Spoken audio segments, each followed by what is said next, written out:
Welcome back. AP deputy CM Pawan Kalyan ఢిల్లీలో బిజీగా గడుపుతున్నారు. కేంద్ర మంత్రి భూపేంద్ర యాదవ్తో పవన్ సమావేశమయ్యారు. ఏపీలో పలు ప్రాజెక్టులకు పర్యావరణ అనుమతులపై చర్చించారు. శ్రీశైలం టైగర్ రిజర్వ్లో బేస్ క్యాంపులు పెంచాలని కేంద్ర మంత్రిని కోరారు పవన్. ఆ తర్వాత మరో కేంద్ర వ్యవసాయ శాఖ మంత్రి శివరాజ్ సింగ్ చౌహాన్ను పవన్ కలిశారు.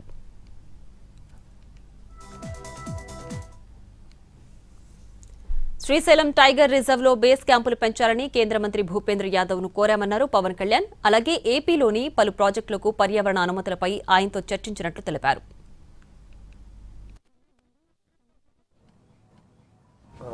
శ్రీశైలం నాగార్జునసాగర్ శ్రీశైలం టైగర్ రిజర్వ్ ఉంది. దాంట్లో ఒకటి మనకి ఆల్రెడీ 90 బేస్ క్యాంప్స్ ఉన్నాయి. అంటే టైగర్ మూవ్మెంట్కి ఇవన్నీ ఎలా ఉన్నాయని చూడడానికి. దాన్ని మేమేమి అడిగామంటే ఒక 150 బేస్ క్యాంప్స్ పెంచుకోవాలి. దానికి అదనంగా ఒక 300 మంది పర్సనల్ ఫారెస్ట్ గార్డ్స్ అవసరం అవుతారు. సో దాన్ని సెంట్రలీ స్పాన్సర్డ్ స్కీమ్స్ ఉంటాయి. వాటి కింద మీరు అదనంగా ఇంకొక ఉన్న 90కి ఇంకొక 60 క్యాంప్స్ మేము యాడ్ చేయాలనుకున్నాం. అది స్థానికంగా లోకల్ మన చెంచు యువతే దానికి గార్డ్స్గా ఉంటారు.